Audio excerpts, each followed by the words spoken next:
नमस्कार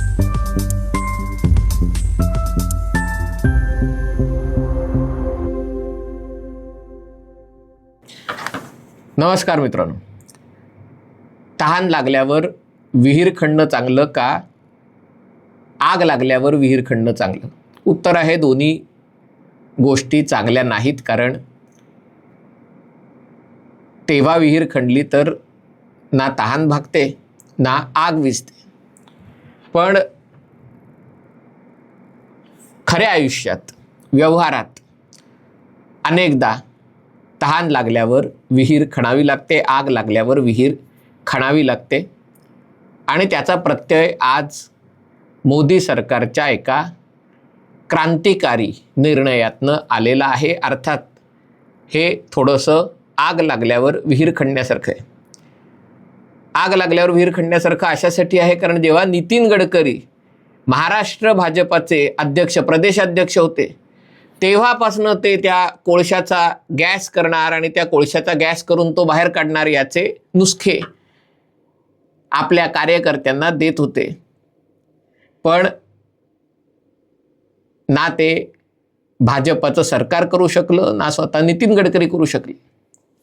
म्हणजे मला आठवतंय 2009च्या निवडणुकातली गोष्ट आहे की महाराष्ट्रात आणि भारतात सगळ्यात जास्त कोळसा आहे, पण त्याच्यामध्ये फ्लाय ॲशचं प्रमाण आहे. आणि त्याच्यामुळे जर भूगर्भातच हा कोळसा ठेवून त्यातनं गॅस बाहेर काढता आला तर कशा प्रकारे देशात आणि महाराष्ट्रात मोठी क्रांती होईल, हे किस्से नितीन गडकरी तेव्हा सांगायचे. मी स्वतः ऐकलेले. आज मोदी सरकारनी, म्हणजे किती वर्ष झाली याला, जवळपास 17 वर्ष झाली, त्याच्या आधीपासून ते बोलत असतील, मी 2009 साली ऐकलेलं. याबाबतचा क्रांतिकारी निर्णय घेतला. 37,500 कोटी रुपयांचा सबसिडी देण्याचा, किंवा सरकारी तिजोरीतनं 37,500 कोटी रुपये खर्च करून कोळशाचा गॅसमध्ये रूपांतर करण्याचा आणि असं करणाऱ्या कंपन्यांना, उद्योजकांना 20% सबसिडी, सवलत देण्याचा निर्णय घेतला. आता हे काय आहे ते नीट समजून घेणं आवश्यक आहे. देशासाठी हे किती महत्त्वाचं आहे. आणि मग हे आग लागल्यावर विहीर खणायला का घेतली त्याच्याबद्दलही मी बोलणार आहे. तुम्हाला सगळ्यांना माहिती आहे की भारत आपल्याला आवश्यक असलेल्या नैसर्गिक वायूपैकी 50% लिक्विफाईड नॅचरल गॅस 50% आयात करतो, जेवढी गरज आहे त्याच्या. युरिया शेतीसाठी खतांचा अतिशय महत्त्वाचा स्रोत आहे, 20% आयात करतो. अमोनिया 100% आयात करतो. मेथेनॉल 80 ते 90% आपण आयात करतो. आत्तापर्यंत सगळं व्यवस्थित चालू होतं, कारण आखात असंच राहील, अमेरिका त्याला सुरक्षा देईल, आपण विश्वगुरू होऊ. म्हणजे आपल्याला आखाताची सुरक्षा न करताच किंवा स्वतःची सोय न करताच आपल्याला जग विश्वगुरू म्हणेल, अशी आपली खात्री होती. पण अचानक इराण युद्ध सुरू झालं. इराण युद्ध सुरू झालं तर ते आता संपायचं नाव घेत नाही आहे. आणि आता या सगळ्या गोष्टी मिळणं अवघड ठरायला लागलं आहे. आणि आता त्यामुळे काय करायचं हा प्रश्न निर्माण झाला आहे. आणि जेव्हा अशा गोष्टी होतात तेव्हा, म्हणजे आग आता लागलेली आहे, पण आता विहीर खणायचा निर्णय घेतला आहे, तो देखील स्वागतार्ह आहे. विहीर खणायचा निर्णय काय आहे ते मी तुम्हाला थोडक्यात सांगतो. जो कोळसा आहे, भारतात जगातल्या सगळ्यात जास्त कोळशाचा साठा आहे असं म्हटलं जातं. पुढची 200 वर्ष पुरेल एवढा कोळसा भारतात आहे. पण तरी देखील आपण कोळसा आयात करतो. का? कारण भारतातला जो कोळसा आहे तो हलक्या दर्जाचा कोळसा आहे आणि त्याच्यामुळे तो कोळसा पुरेशा उष्मांक, कॅलरीज देऊ शकत नाही. दुसरी गोष्ट, हा कोळसा बऱ्याच ठिकाणी जंगलांच्या आतमध्ये आहे आणि हा कोळसा खणायला गेलं की राहुल गांधी, सोनिया गांधी, हे पुण्यातले गंधर्व चौकातले पर्यावरणवादी, इतर सगळी मंडळी फाटक्या खिशांचा सदरा घालून आंदोलनाला बसतात.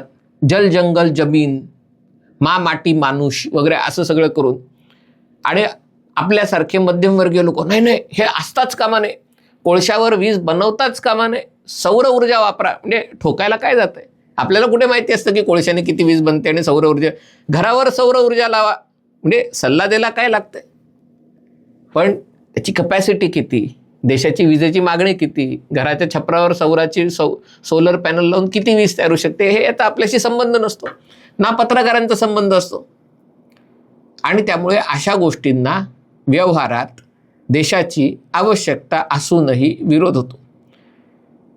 शेजारच्या चीनचं उदाहरण द्यायचं तर चीननी ज्याला 276 गिगावॅट म्हणजे तुम्ही कल्पना करा 276 गिगावॅट म्हणजे 2,76,000 मेगावॅट वीज निर्माण होईल एवढा कोळसा त्याचं गॅसिफिकेशन करून दाखवलेलं आहे. जगात जवळजवळ 350 गिगावॅट कपॅसिटी, त्यातली 276 का काहीतरी जवळपास म्हणजे 90% कोळशाचं गॅस करण्याचं जे ते चीनमध्येच होतं.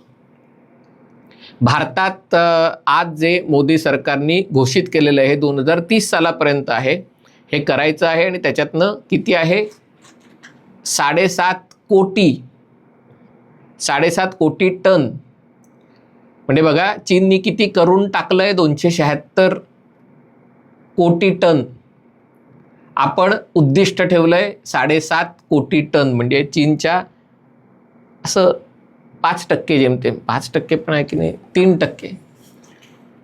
पण तरी देखील हे करायलाही खूप मोठ्या प्रमाणावर विरोध होणार आहे. आता हे केल्याने काय होतं तर तुम्ही काय करता की जो कोळसा आहे तो जाळता आणि तो कोळसा जाळल्यावर त्याच्यातनं वीज तयार होते, जी उष्णता तयार होते त्याच्यातनं वीज तयार होते. हे जे आहे त्याच्यात तुम्ही काय करता, कोळसा आहे तो फर्नेसमध्ये घालता, त्याच्यावर खूप जास्त उष्णता आणि प्रेशरचा वापर करून थेट या कोळशाचं गॅसमध्ये रूपांतर करता. हा ही नैसर्गिक वायूच असे, फक्त याला जसं LPG नाही LNG PNG असं सगळं CNG असं म्हणतो, तसं हे सिंज असं म्हणतो, म्हणजे सिंथेटिक नॅचरल गॅस असं त्याला म्हटलं जातं. हे सिंथेटिक नॅचरल गॅस जर तयार झाला तर या सिंथेटिक नॅचरल गॅसपासनं अनेक प्रकारच्या गोष्टी करता येतात. याच्यामध्ये वीज तयार करता येते, सगळ्यात महत्त्वाची गोष्ट. हायड्रोजन त्याच्यामध्ये मिळू शकतो, त्याच्यामध्ये अनेक प्रकारची वेगवेगळी रसायनं त्याच्यातनं मिळू शकतात, त्याच्यामध्ये अनेक प्रकारची केमिकल झालं, त्याच्यामध्ये खतं तयार करता येऊ शकतात, अनेक गोष्टी त्याच्यातनं करता येऊ शकतात. मग याला विरोध का होतो तर हे असं करून देखील पर्यावरणाचा विनाश होतो अशी टीका केली जाते. म्हणजे तुलनेने कोळसा जाळण्यापेक्षा कोळशाचा गॅस तयार करणं ही बऱ्यापैकी स्वच्छ व्यवस्था आहे. पण तरी देखील आपल्याकडचे पर्यावरणवादी, मी असं ऐकलं मेट्रो पुण्यातनं सुरू करायची तरी काहीतरी सेस्मिक त्याचं रिॲक्शन होईल आणि त्यामुळे मेट्रोला विरोध झाला पाहिजे, असं कालच कोणाचा तरी व्हिडिओ बघितला. त्यामुळे असे विरोध करणारे असतात आणि त्यामुळे त्यांच्या विरोधाखातर या गोष्टी पुढे नेता येत नाहीत. दुसरी गोष्ट काय होते की शेवटी एक गणित असतं. आज जर कतारमधनं आयात केलेल्या गॅसवर, समजा मी काही त्यातला तज्ज्ञ नाही आहे, कतारमधनं आयात केलेल्या गॅसवर जर 5 रुपये युनिट 7 रुपये युनिट बनत असेल विजेचं, किंवा वीज न बनवता तुम्ही त्याचा वापर रसायनं तयार करण्यासाठी करत असाल आणि त्याच्यातनं समजा 5 रुपये युनिट कुठलंही रसायन असेल ते मिळत असेल, आणि हे असं करून जर 6 रुपये 6.5 रुपये 7 रुपये जर त्याचा खर्च येत असेल तर खाजगी उद्योजक त्याच्याकडे वळणार नाहीत. कारण मी कशाला, जर 5 रुपयात आयात केलं जात आहे तर मी फॅक्टरी टाकायची, प्लॅन्ट टाकायचा, हे सगळं करायचं, आणि 7 रुपये युनिट जर मला खर्च पडणार असेल आणि हे कोणी विकतच घेणार नसेल कारण कतारच्या गॅसवरनं हे सोपं आहे, तर मी कशाला गुंतवणूक करू. आणि म्हणून नितीन गडकरी 2009 पासून कदाचित 2000 सालापासून त्याच्या आधीपासून सांगत असूनही हे झालं नाही. याचं कारण याचं गणित जुळत नव्हतं. आता गणित जुळवण्याशिवाय पर्याय नाही आहे. कदाचित हे गणित थोडं महाग पडू शकतं, कदाचित नाही नक्की महाग पडेल. पण शेवटी ज्या प्रकारचा प्रसंग उभा राहिला आहे, आखातातनं जर काही बाहेरच येत नाही आहे, आणि सुरुवातीला वाटलं हे 15 दिवसात संपेल, 1 महिन्यात संपेल, कोणीतरी म्हटलं अमेरिकेत मध्यवर्ती निवडणूक आहेत आता थांबेल, 4 जुलैला अमेरिकेला 250 वर्ष होणार आहेत आता थांबेल, पण अजूनही थांबत नाही आहे. आणि आज होर्मुझचा आखात बंद झालं, उद्या कदाचित मलाक्काची समुद्रधुनी बंद होईल, परवा पनामा कॅनल तिकडे काहीतरी, म्हणजे अशा प्रकारच्या गोष्टी आता अतर्क्य राहिलेल्या नाही आहेत, त्या होताना दिसत आहेत. युक्रेनमध्ये झाल्या, इराणबरोबर झाल्या, कदाचित आणखीन ठिकाणी होईल. आणि त्यामुळे तुम्ही या सगळ्या गोष्टींचा विचार करून तुमची स्वतःची पर्यायी व्यवस्था उभी करणं, ती भले थोडी 10% 20% महाग असली तरी चालेल, पण तुमच्याकडे कोणाकडे हात पसरायची वेळ येता कामा नये. आणि त्यासाठीच आग लागल्यावर का होईना विहीर खणायचा निर्णय ही चांगली गोष्ट आहे.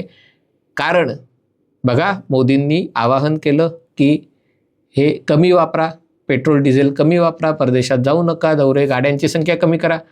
त्याच्यावरनं सगळे विरोधी पक्षाचे नेते पावसाळ्यात जसे डराव करत बाहेर येतात, बेडुकराव तसे बाहेर येऊन टीका करायला लागले.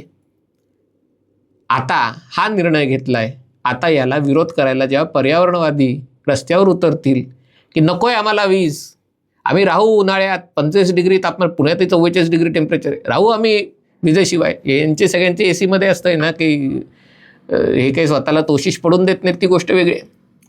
तर मग जनक्षोभ यांच्या विरुद्ध होईल आणि त्यामुळे संकटातच संधी शोधायची असते. ती संधी मोदी सरकारने शोधण्याचा निर्णय घेतलेला आहे. स्तुत्य उपक्रम आहे.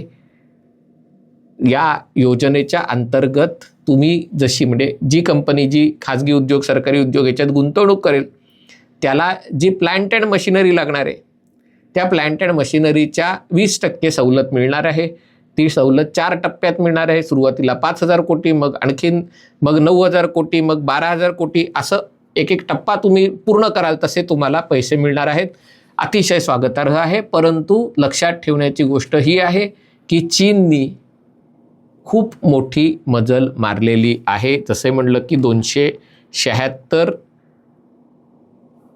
दशलक्ष टन म्हणजे 27 कोटी, मगाशी माझी चूक झाली, कबूल करायला पाहिजे, मला वाटलं 276 कोटी आहे पण 27 कोटी आहे पुन्हा एकदा.